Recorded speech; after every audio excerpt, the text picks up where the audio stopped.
السلام علیکم ویورز، ہمارے چینل پر خوش آمدید۔ شور کی آواز پر میری آنکھ کھلی۔ باہر جا کر دیکھا تو میری بڑی نند ہمیشہ کی طرح میرے شوہر کو ڈانٹ رہی تھی۔ مجھے غصہ آنے لگا۔ جو بھی تھا کم از کم اسے اپنے چھوٹے بھائی کی اس طرح سے بے عزتی نہیں کرنی چاہیے تھی۔ نہ صرف میرے شوہر کو اچھی خاصی باتیں سناتی تھی بلکہ اس کے ساتھ اسے بد دعائیں بھی دیتی تھی۔ تیرا کچھ بھی نہیں بچے گا، تیرا سب کچھ تباہ ہو جائے گا، تیرا سہاگ اجڑ جائے گا۔ جب ان کی یہ باتیں سنتی تو میرے قدموں کے نیچے سے زمین نکل گئی۔ وہ کھلم کھلا میرا گھر تباہ ہونے کی دعا کر رہی تھی۔ میں تیزی سے ان کے پاس گئی اور انہیں کہنے لگی، باجی کچھ سوچ سمجھ کر بات کریں۔ ابھی آپ کو اندازہ بھی ہے کہ آپ نے کیا کہا ہے؟ ہمیشہ اچھی بات اپنے منہ سے نکالنی چاہیے۔ آپ کو میرے شوہر پر جتنا مرضی غصہ سہی، لیکن آپ کو کم از کم اس طرح کی بد دعائیں نہیں دینی چاہیے۔ کوئی پتہ نہیں ہوتا کہ کون سا وقت قبولیت کا ہے۔ ایسا نہ ہو کہ ٹائم برابر آ جائے اور آپ کی بد دعا پوری ہو جائے۔ میری بات سن کر انہوں نے میرا ہاتھ پکڑا اور مجھے اپنے پاس بٹھاتے ہوئے بولیں، ارے میں کہتی ہوں کہ میری بد دعاؤں کا ٹائم پورا ہو اور اس کم وقت کو اس کی سزا ملے۔ تم نہیں جانتی یہ کس قدر بدبخت انسان ہے۔ ارے اس نے تو اپنی بہن کو بھی نہیں چھوڑا، اس نے تو اپنی بہن کو بھی۔ اس سے پہلے کہ وہ مزید کچھ کہتیں وہ یکدم ہی خاموش ہو گئی اور پھوٹ پھوٹ کر رونے لگی۔ نہ جانے کیوں مجھے لگتا تھا کہ جیسے یہ عورت اب نفسیاتی مریضہ بن گئی ہے۔ یا تو ہر وقت بیٹھ کر روتی رہتی تھی یا تو میرے شوہر کو بد دعائیں دیتی رہتی تھی، اور جب وہ یہ دونوں کام نہیں کرتی تھی تو محلے میں نکل جاتی تھی اور پتہ نہیں عورتوں سے کیا کچھ کہتی پھرتی تھی۔ کئی بار تو محلے کی عورتیں بھی میرے گھر آ چکی تھیں اور مجھے کہہ چکی تھیں کہ اپنی نند کو سنبھال لو، یہ اب ہمارے گھروں کو بھی تباہ کرنے کے چکروں میں لگی ہوئی ہے۔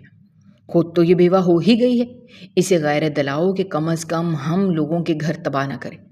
عورتوں کی باتیں سن کر میں بہت زیادہ شرمندہ ہوتی تھی، اور پھر جب مجھے کچھ بھی سمجھ نہیں آتا تھا تو میں انہیں یہ کہہ کر ڈانٹ دیتی تھی کہ اب ان کا دماغ کام نہیں کرتا۔ آپ کو تو پتہ ہے کہ ان کا شوہر ان سے کتنی محبت کرتا تھا، اور ان کا اپنے شوہر کے ساتھ ایک لمبا عرصہ گزرا ہے۔ بلا شبہ ان کی کوئی اولاد نہیں ہے، لیکن ان دونوں میں بہت زیادہ پیار تھا۔ اسی وجہ سے اپنی شوہر کی موت کا صدمہ ان سے برداشت نہیں ہو پا رہا۔ میری باتیں سن کر وہ میری نند کو باتیں سناتی ہوئی وہاں سے نکل جاتی تھی، جبکہ میں اپنا سر دونوں ہاتھوں میں گرا کر بیٹھ جاتی۔ مجھے سمجھ نہیں آ رہا تھا کہ میں کیا کروں، آخر اس مصیبت سے کیسے جان چھڑاؤں۔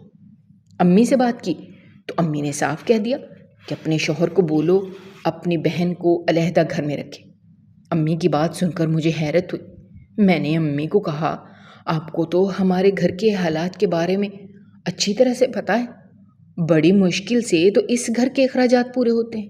اگر اس دوران ان کے لیے ایک علیحدہ گھر لے لیا تو ہم تو سڑکوں پر ہی آ جائیں گے۔ میری بات سن کر امی مجھے کوستے اور کہتے، تم اپنے حال پر شکر ادا کیوں نہیں کرتی؟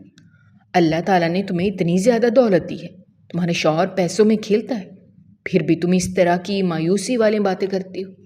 امی کی بات سن کر مجھے بہت حیرت ہوتی، کیونکہ مجھے ہی پتا تھا کہ میں کتنی مشکل سے گزارا کر رہی ہوں۔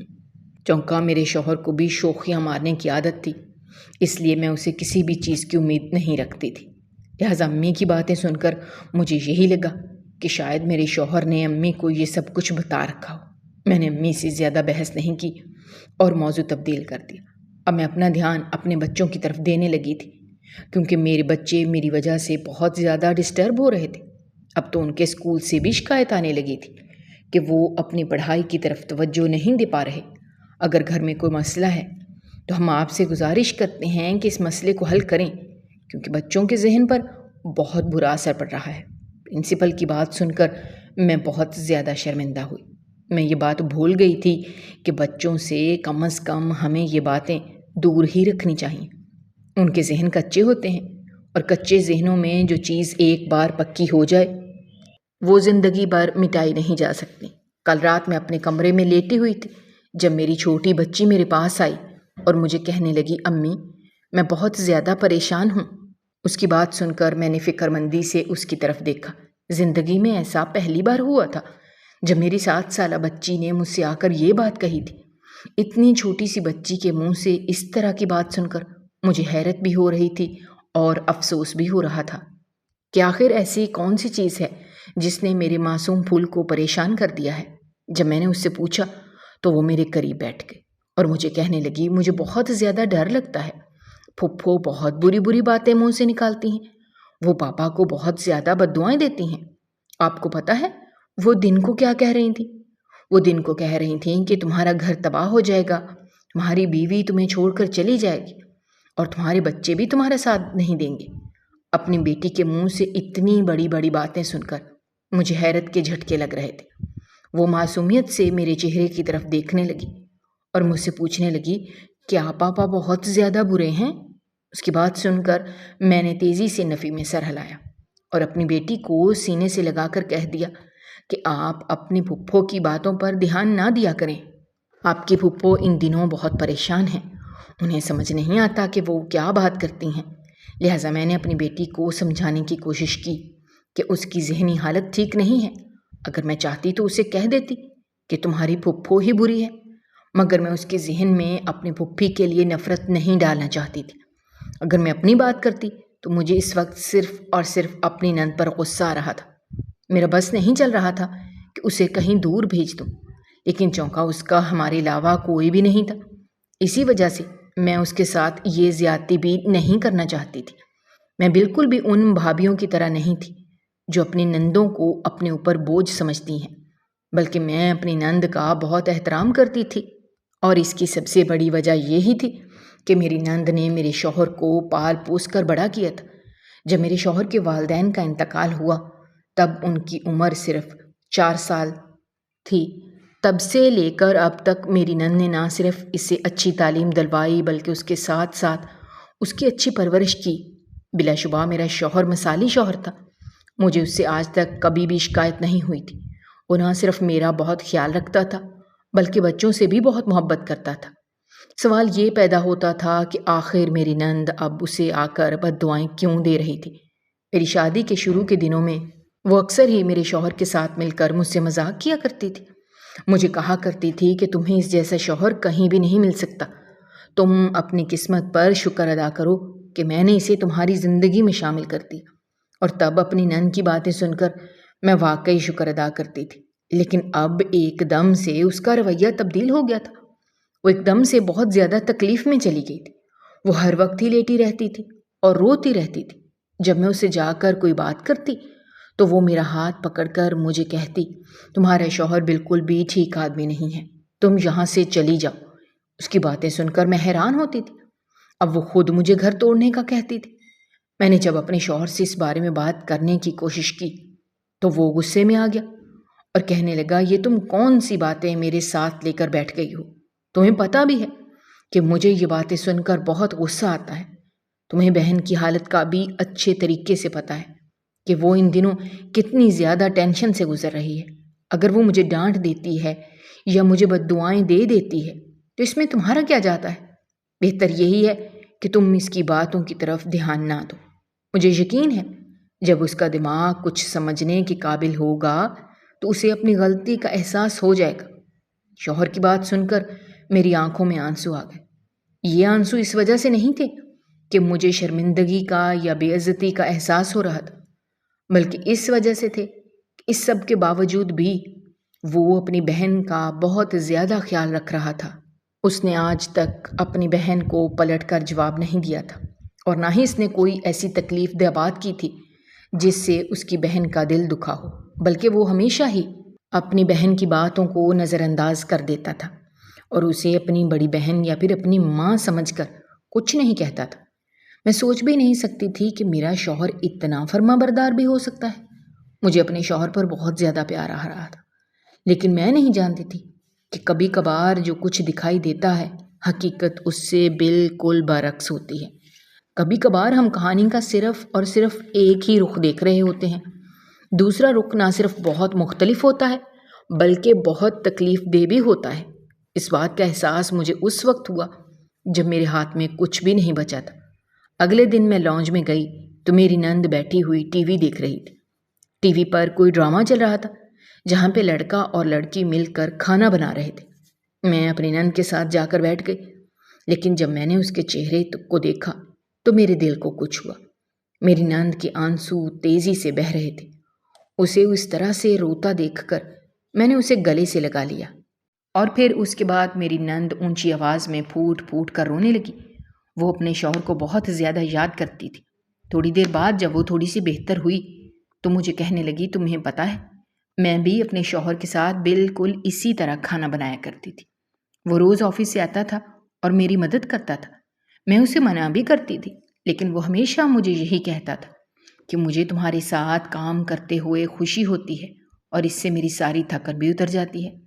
وہ مجھ سے بہت زیادہ محبت کرتا تھا، پھر وہ مجھ سے دور کیوں چلا گیا؟ یہ کہہ کر وہ دوبارہ سے رونے لگی۔ میں نے اسے تسلی دی اور کہا، فکر مت کرو، اگلے جہاں میں تم دونوں ایک بہت ہی اچھی جگہ پر ملو گے۔ تم صرف اور صرف اپنے شوہر کے لیے دعا کرو۔ اس طرح رونے سے کوئی بھی فائدہ نہیں ہے، صرف اور صرف تمہارے شوہر کی روح کو تکلیف ہوگی۔ تم خود سوچو، اگر اس نے تمہیں یوں اس طرح سے روتا ہوا دیکھ لیا تو اسے کتنا زیادہ دکھ ہوگا۔ اپنا نہیں تو اپنے شوہر کے بارے میں سوچو۔ میں اسے کافی دیر تک بیٹھی سمجھاتی رہی۔ تھوڑی دیر بعد اس نے مجھے پکارا اور کہنے لگی، کیا تم میری ایک مدد کرو گی؟ میں نے تیزی سے ہاں میں سر ہلایا۔ پہلے اس نے اپنی گردن جھکا لی اور پھر ہونٹ کاٹتے ہوئے کہنے لگی، دراصل میری عدت ختم ہو گئی ہے، اب میں چاہتی ہوں میں کوئی کام وغیرہ کر لوں۔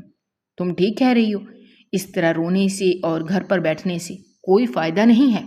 کم از کم کام کرنے سے کچھ پیسے تو ہاتھ میں آ ہی جائیں گے، اور میں کب تک اپنے بھائی کے سر پر بیٹھی رہوں گی؟ ویسے بھی 1-2 دن بھائی نے ہم لوگوں سے دور ہو ہی جانا ہے۔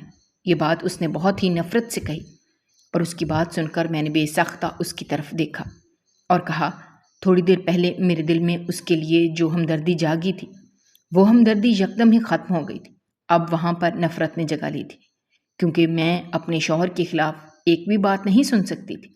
میں نے اسے دو ٹوک لہجے میں کہا، اگر تم میرے شوہر کے بارے میں اسی طرح کی باتیں کرتی رہی تو میں کبھی بھی تمہاری مدد نہیں کروں گی۔ وہ رونے لگی اور کہنے لگی، تم میری بات سمجھنے کی کوشش نہیں کر رہی۔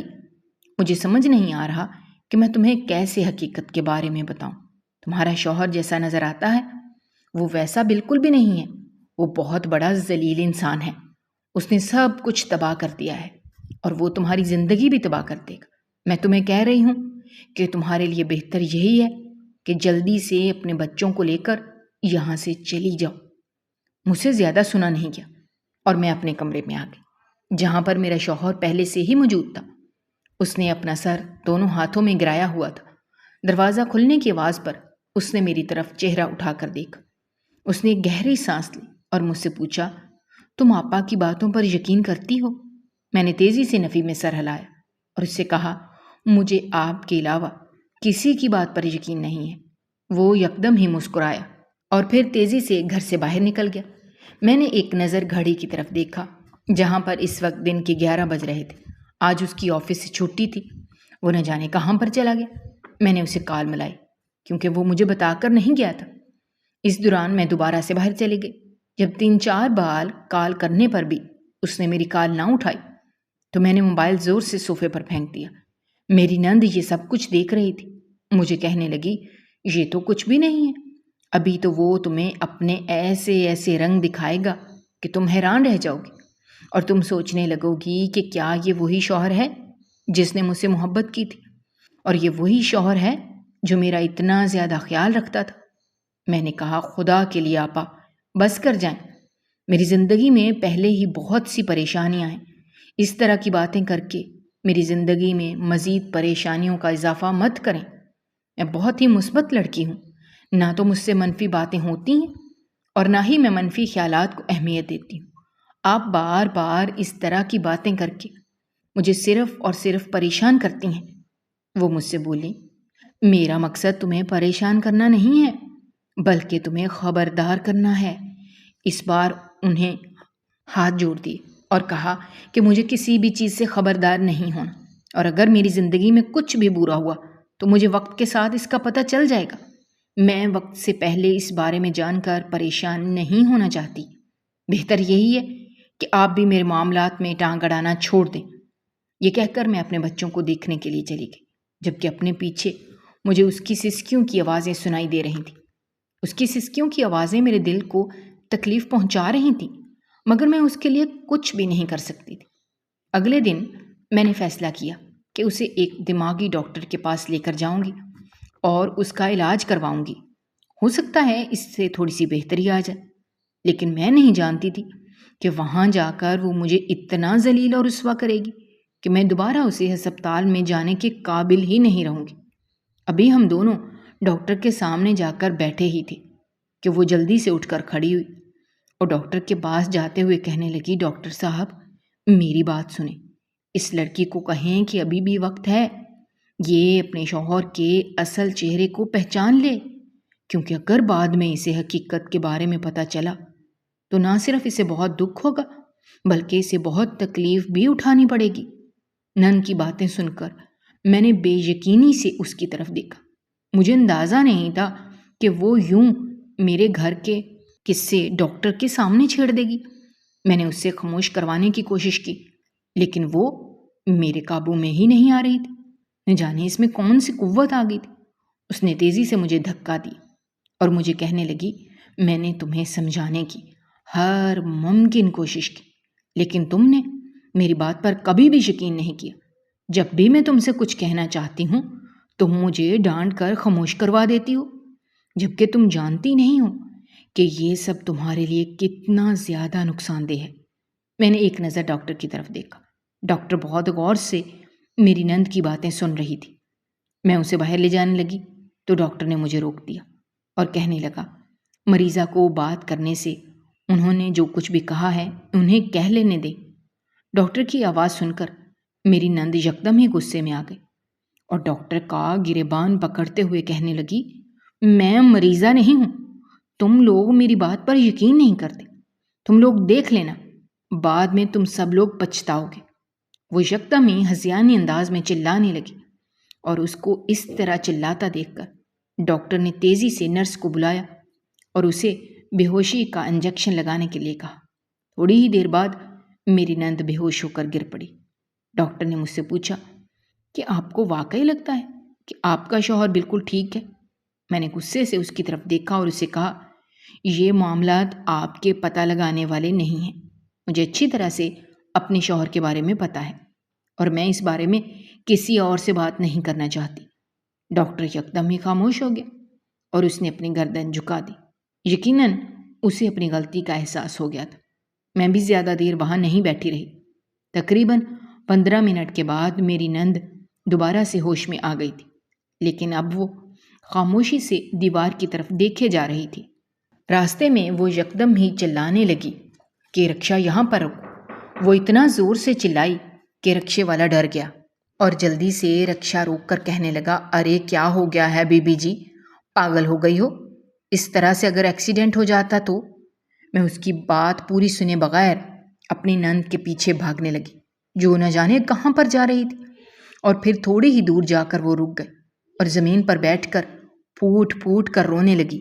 اسے اس طرح سے روتا ہوا دیکھ کر باقی سارے لوگ بھی ہمارے ارد گرد جمع ہو گئے تھے۔ مجھے بہت زیادہ شرمندگی ہو رہی تھی۔ میں نے اپنی نند کو اٹھانے کی کوشش کی، لیکن اس نے مجھے صاف انکار کر دیا اور کہنے لگی، اب میں مزید وہاں پر نہیں رہ سکتی، میری جگہ یہیں ہے، میں یہیں پر رہوں گی۔ مجھے یوں لگ رہا تھا جیسے اس کا دماغ چل گیا ہے۔ میں نے اسے پکڑا اور زبردستی گھسیٹتے ہوئے اپنے ساتھ لے کر جانے لگی۔ اس کو قابو کرنے میں مجھے بہت مشکل ہو رہی تھی۔ جب میں نے اسے رکشے میں بٹھایا تو وہ بے ہوش ہو گئی۔ میں نے بھی شکر ادا کیا۔ پھر گھر جا کر اپنے شوہر کی مدد سے میں اسے کمرے میں لے کر گئی۔ اس دوران میرا دماغ بری طرح سے جھنجھلا گیا تھا۔ مجھے بہت زیادہ غصہ آ رہا تھا اور بے بسی کا احساس بھی ہو رہا تھا۔ میں جاننا چاہتی تھی کہ آخر میری نند کو میرے شوہر سے اتنا مسئلہ کیوں ہے، اور آخر میرے شوہر نے ایسا کیا کر دیا ہے جو یہ اپنے سگے بھائی کی دشمن بن گئی ہے۔ اپنے اس بھائی کی تعریفیں کرتے ہوئے اس کا منہ نہیں تھکتا تھا، اب اسی کی یہ برائیاں کر رہی ہے اور اس کو یہ بد دعائیں دے رہی تھی۔ شام کے وقت میری نند کو ہوش آیا، لیکن وہ ہم لوگوں میں سے کسی کی طرف بھی نہیں دیکھ رہی تھی اور دیوار کو ہی گھورے جا رہی تھی۔ تھوڑی ہی دیر بعد اس نے ہم دونوں کو باہر جانے کا کہا۔ میں جو اس سے بات کرنے کے بارے میں سوچ رہی تھی فوراً ہی خاموش ہو گئی اور خاموشی سے چلتی ہوئی باہر آ گئی۔ بیٹھتے ہوئے تھوڑی ہی مجھے دیر گزری تھی جب دوبارہ سے گھنٹی بجی۔ میں بہت زیادہ تھکی ہوئی تھی، اب کسی سے بھی بات نہیں کرنا چاہتی تھی، لیکن دروازہ کھولنا بھی میری مجبوری تھی کیونکہ میرا شوہر اس وقت نہا رہا تھا۔ جب میں نے دروازہ کھولا تو سامنے راشدہ آپا کھڑی تھی۔ مجھے دیکھ کر کہنے لگیں، بیٹا جلدی سے باہر آؤ، میں نے تم سے ایک بہت ہی ضروری بات کرنی ہے۔ وہ بہت زیادہ پریشان نظر آ رہی تھی۔ وہ کم ہی ہمارے گھر میں آتی تھی، لیکن جب وہ آتی تھی تب کوئی بہت ہی ضروری بات ہوتی تھی یا انہیں کوئی ضروری کام ہوتا تھا۔ ابھی بھی مجھے یہی لگا کہ شاید انہیں میری مدد کی ضرورت ہے۔ میں جلدی سے باہر گئی۔ وہ میرا ہاتھ پکڑتے ہوئے کہنے لگیں، اپنے شوہر کو سنبھالو، اپنے شوہر کو سنبھالو، اس سے پہلے کہ وہ مکمل طور پر تم سے بیگانہ ہو جائے۔ میں نے ناسمجھی سے ان کی طرف دیکھا۔ میں ان سے پوچھنا چاہتی تھی کہ آپ کس بارے میں بات کر رہی ہیں؟ آخر میرے شوہر نے ایسا کیا کر دیا ہے کہ سبھی اس کے خلاف ہو گئے؟ لیکن میں یہ بات اپنے دل میں ہی دبا گئی کیونکہ اسی وقت ان کا بیٹا باہر نکل آیا تھا۔ ان کا بیٹا اچھے اخلاق کا نہیں تھا اور وہ بہت ہی اکڑ مزاج انسان تھا۔ اس نے اپنی ماں کو بہت ہی برے انداز میں کہا، امی میں نے آپ کو بتایا بھی تھا کہ دوسروں کے معاملات میں ٹانگ مت اڑائیں، لیکن لگتا ہے کہ آپ کو میری ایک بار کہی ہوئی بات سمجھ میں نہیں آتی۔ اپنی ماں کے ساتھ بدتمیزی کر کے وہ انہیں اپنے گھر واپس لے گیا، جبکہ میں منہ کھولے ان دونوں ماں بیٹے کو دیکھتی رہی جو ابھی تھوڑی دیر پہلے مجھے پریشان کرنے کے لیے ایک بات کہہ گئے تھے۔ میں اسی پریشانی میں گھر کے اندر داخل ہوئی۔ اب میرا ارادہ اپنے شوہر سے بات کرنے کا تھا۔ میں اس کے پاس گئی اور اس سے پوچھا، لیکن ہمیشہ کی طرح وہ غصہ کرنے لگا۔ اس بار میں نے اس کے غصے کو سیریس نہیں لیا اور مکمل نظر انداز کیا کیونکہ فی الحال میں صرف اور صرف سچ جاننا چاہتی تھی۔ میں نے اس سے کہا کہ تم ہر بار غصہ کر کے مجھے چپ نہیں کروا سکتے۔ اگر واقعی کوئی بات ہے تو مجھے بتا دو۔ مجھے بالکل بھی پسند نہیں ہے کہ دوسرے لوگ مجھے تمہارے بارے میں آ کر کچھ بھی بتائیں۔ میں چاہتی ہوں کہ تم خود ہی مجھے اپنے مسئلے کے بارے میں بتاؤ۔ اس نے میرے سامنے ہاتھ جوڑ دیے اور کہنے لگا، خدا کے لیے بس کر جاؤ، پہلے میری بہن کافی نہیں جو اب تم بھی شروع ہو گئی ہو۔ اگر تم چاہتی ہو کہ میں سکون سے رہوں اور میرے دماغ کو تھوڑی دیر آرام ملے تو مہربانی کر کے ابھی اور اسی وقت کمرے سے نکل جاؤ۔ اس نے انتہائی بدتمیزی کر کے مجھے کمرے سے نکال دی۔ میں روتی ہوئی باہر چلی گئی۔ میں باہر سردی میں بیٹھی آنسو بہا رہی تھی جب یوں محسوس ہوا جیسے کوئی میرے قریب آ کر بیٹھا ہو۔ گردن اٹھا کر دیکھا تو وہ میری نند تھی۔ اس کی آنکھیں سوجی ہوئی تھیں، اس کی حالت کافی بری لگ رہی تھی اور وہ سردی سے بھی کپکپا رہی تھی۔ اسے یہاں پر دیکھ کر مجھے پریشانی ہونے لگی کیونکہ سردی کافی زیادہ تھی اور اس نے انتہائی پتلے کپڑے پہنے ہوئے تھے۔ میں نے اسے کہا، باجی آپ جلدی سے اندر جائیں ورنہ آپ بیمار ہو جائیں گی۔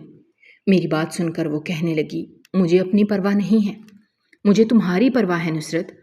مجھے سمجھ نہیں آ رہی کہ میں تمہیں کس طرح سے سمجھاؤں، میں تمہیں کس طرح سے اس مصیبت سے نکالوں۔ میں نے ایک گہری سانس لی اور کہا، آپا مجھے بتائیں کہ آخر مجھے ایسا کون سا خطرہ ہے جس کی وجہ سے آپ اتنی زیادہ ٹینشن لے رہی ہیں۔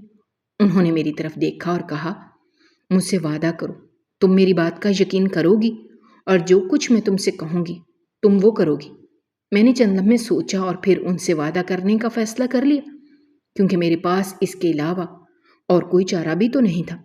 اب تو محلے کی خاتون بھی میرے شوہر کے بارے میں بات کرنے لگی تھی تو ضرور کوئی نہ کوئی بات تو تھی، اور اپنے شوہر کا رویہ بھی مجھے تھوڑا مشکوک لگ رہا تھا کیونکہ پہلے اگر مجھے اس سے کوئی شکایت ہوتی تھی تو وہ میری شکایت دور کرتا تھا، جبکہ اب اگر میں اس سے کوئی بات کرتی تو وہ مجھے ڈانٹنے لگتا اور مجھ سے غصہ کرنے لگتا۔ یوں لگ رہا تھا جیسے وہ مجھ سے اس موضوع پر بات ہی نہیں کرنا چاہ رہا ہو یا وہ خود ہی اس بات سے دور بھاگ رہا ہے۔ میری نند نے کہا، مجھے پتا ہے تم میری بات کا یقین نہیں کرو گے، اس لیے میں تمہیں ایک آسان طریقہ بتاتی ہوں۔ تمہیں اپنے شوہر کی حقیقت کے بارے میں جاننا ہے تو تم کل رات 3 بجے اس کی بیٹھک میں چلی جانا۔ وہاں جا کر تمہیں پتہ چل جائے گا کہ تمہارا شوہر کن چکروں میں پڑا ہوا ہے۔ نند کی بات سن کر میں یکدم ہی پریشان ہو گئی۔ میں نے اس کا ہاتھ پکڑ لیا اور اس سے پوچھنے لگی، باجی اب آپ نے یہ بات کر کے مجھے پریشان کر دیا ہے، اب مجھے پہلے ہی بتا دو کہ کل رات وہاں پر کیا ہوگا۔ اس نے میرے ہاتھ کو پیچھے کیا اور مجھے کہا، اس طرح تو تم میری بات پر یقین نہیں کرو گی، اور میں نہیں چاہتی کہ اس بار میں جھوٹی ثابت ہوں۔ اسی وجہ سے میں نے فیصلہ کیا ہے کہ تمہیں کل وہ سب دکھاؤں گی جس کے بعد تمہیں پتہ چل جائے گا کہ میں تمہیں کس لیے منع کرتی ہوں اور تمہارے شوہر کو کس لیے بددعائیں دیتی ہوں۔ یہ کہہ کر وہ اپنے کمرے میں چلی گئی۔ میرا دل بہت تیزی سے دھڑک رہا تھا، مجھے شدت سے کچھ غلط ہونے کا احساس ہو رہا تھا۔ وہ پوری رات میں نے جاگتے ہوئے گزاری، اور اسی رات مجھے یہ احساس ہوا کہ میرا شوہر بہت ہی کم کمرے میں ٹکتا ہے۔ وہ پوری رات کمرے سے باہر گزارتا تھا، نہ جانے وہ کہاں پر چلا جاتا تھا۔ اس رات تو جب میں نے باہر جا کر دیکھا تو مجھے اپنا شوہر کہیں بھی نظر نہیں آیا۔ اچانک ہی نند کی بات میرے کانوں میں گونجی کہ تم بیٹھک میں جا کر چیک کرنا۔ میں بیٹھک میں گئی تو وہاں پر بھی اس وقت کوئی بھی موجود نہیں تھا، نہ جانے وہ کہاں چلا گیا تھا۔ تھوڑی دیر میں وہیں بیٹھی رہی، اس کے بعد مجھے بیٹھک کے دروازے سے باہر باتیں کرنے کی آواز سنائی دینے لگی۔ یوں لگ رہا تھا جیسے کچھ مرد اور خواتین آپس میں کوئی بات کر رہے ہوں، اور پھر آہستہ آہستہ ان کی آوازیں اونچی ہونے لگیں۔ یوں لگ رہا تھا جیسے اب ان کے درمیان کوئی لڑائی شروع ہو گئی ہو۔ یہ آوازیں سن کر میں بہت زیادہ پریشان ہو گئی تھی۔ جب میں نے تھوڑا سا غور کیا تو مجھے اندازہ ہوا کہ بیٹھک کا دروازہ بھی ہلکا سا کھلا ہوا تھا۔ یہ دیکھ کر میرے قدموں کے نیچے سے زمین ہی نکل گئی۔ میرے ذہن میں پہلا خیال یہی آیا کہ یہ گھر باہر چور موجود ہیں یا پھر قاتل موجود ہوئے تو تب ہم نہیں بچ سکیں گے۔ اس سے پہلے کہ میں جا کر دروازہ بند کرتی، مجھے اپنے شوہر کی آواز سنائی دینے لگی، جو وہاں پر کھڑی ایک عورت سے کہہ رہا تھا، سارا تم پریشان کیوں ہو رہی ہو؟ میں نے تم سے وعدہ کیا ہے اور میں اپنا وعدہ نبھاؤں گا۔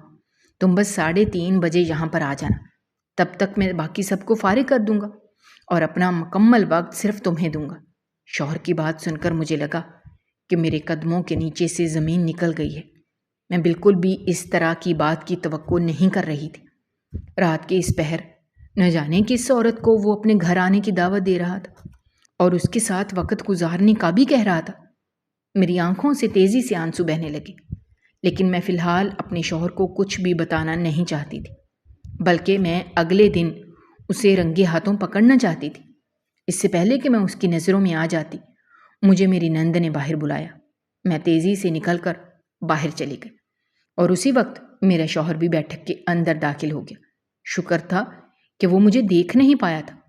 نند میرا ہاتھ پکڑ کر مجھے تسلی دے رہی تھی اور مجھے کہہ رہی تھی کہ مجھے اندازہ ہے کہ کچھ حد تک تو تمہیں پتہ چل گیا ہوگا، لیکن مکمل حقیقت جاننے کے لیے تمہارا کل یہاں پر آنا بہت ضروری ہے۔ میری آنکھوں سے تیزی سے آنسو بہنے لگے۔ مجھے بہت زیادہ افسوس ہو رہا تھا اور اپنی قسمت پر بہت رونا بھی آ رہا تھا۔ جس شوہر کو میں دنیا کا سب سے اچھا شوہر سمجھتی تھی اور جس شوہر کو میں نے مثالی شوہر کا درجہ دے دیا تھا، میں نہیں جانتی تھی کہ وہ اس قدر گھٹیا انسان نکلے گا۔ میں نہیں جانتی تھی کہ وہ میرے جذبات سے اس طرح کھیلے گا اور میرے ساتھ ایسا سلوک کرے گا۔ میں ہمیشہ اپنے فیصلے پر پچھتاتی رہوں گی۔ اس نے مجھے مزید کہا کہ اب تمہارا اپنے بچوں کو بچانا بھی ضروری ہے، کیونکہ میں نہیں چاہتی کہ اس انسان کا سایہ بھی تمہارے بچوں پر پڑے۔ اگر تم یہ چاہتی ہو کہ تمہارے بچے ایک پرسکون اور عزت والی زندگی گزاریں تو اس انسان سے بہت دور چلی جاؤ۔ نند کی تمام باتیں میں غائب دماغی سے سن رہی تھی، کیونکہ اس وقت میرا دماغ کچھ بھی سوچنے سمجھنے کی صلاحیت نہیں رکھتا تھا۔ وہ پوری رات میں کمرے میں نہیں گئی۔ صبح جب میں اپنے کمرے میں گئی تو میرا شوہر کمرے میں موجود نہیں تھا۔ بستر بالکل ویسے ہی پڑا ہوا تھا جیسا رات کے وقت میں چھوڑ کر گئی تھی، جس سے اندازہ ہو رہا تھا کہ وہ پوری رات کمرے میں ہی نہیں آیا۔ اگر کمرے میں نہیں آیا تو وہ کہاں گیا تھا؟ اب یہ سوچ مجھے پریشان کرنے لگی تھی۔ میں وہیں بیٹھ گئی اور آنسو بہانے لگی۔ میں جلدی سے رات ہونے کا انتظار کر رہی تھی، لیکن یوں لگ رہا تھا جیسے وقت رک گیا ہے، اور اس دن میرا دماغ اتنا الجھا ہوا تھا کہ میں اپنے بچوں کو بھی زیادہ وقت نہیں دے پائی۔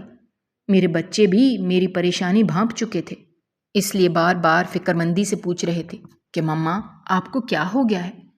وہ نہیں جانتے تھے کہ بہت جلد ہم الگ ہونے والے ہیں اور ایک ایسا راز مجھ پر کھلنے والا ہے جو قیامت برپا کر دے گا۔ رات تقریباً 3:30 بجے کے وقت میں بیٹھک کے باہر کھڑی تھی، جبکہ اندر سے مختلف مرد و خواتین کے ہنسنے کھیلنے کی آوازیں سنائی دے رہی تھیں۔ رات کو سونے سے پہلے میرا شوہر میرے لیے دودھ کا گلاس لایا تھا، لیکن میں سمجھ گئی تھی کہ یہ دودھ کا گلاس کس لیے ہے، اس لیے میں نے وہ نہیں پیا تھا بلکہ سنک میں ہی گرا دیا تھا۔ ابھی وہ یہی سوچ رہا تھا کہ میں گہری نیند میں سو رہی ہوں، لیکن وہ یہ نہیں جانتا تھا کہ میں دروازے کے باہر کھڑی ہوں۔ اچانک ہی اندر لڑائی شروع ہو گئی اور پھر اس کے ساتھ ہی ایک آدمی اٹھ کھڑا ہوا اور کہنے لگا، جس طرح میں نے پہلے تمہارے بہنوئی کو مار دیا، بالکل اس طرح تمہاری بیوی اور بچوں کو بھی مار دوں گا۔ میں نے ہلکا سا دروازہ کھول کر دیکھا تو مجھے اندازہ ہوا کہ اندر جوا چل رہا تھا۔ میرا شوہر ایک جواری تھا اور وہ بہت بڑے بڑے گیم کھیلتا تھا۔ کب مجھے پتا چلا کہ میری نند کیوں میرے شوہر سے نفرت کرتی تھی۔ دراصل ایک دن کچھ لوگ میرے شوہر کے پیچھے پڑ گئے تھے کیونکہ میرے شوہر نے انہیں کچھ پیسے دینے تھے۔ میرا شوہر اپنی سگی بہن کے گھر گھس گیا، وہاں پر ان لوگوں کی لڑائی ہو گئی اور ان لوگوں نے میرے نندوئی کو جان سے مار دیا۔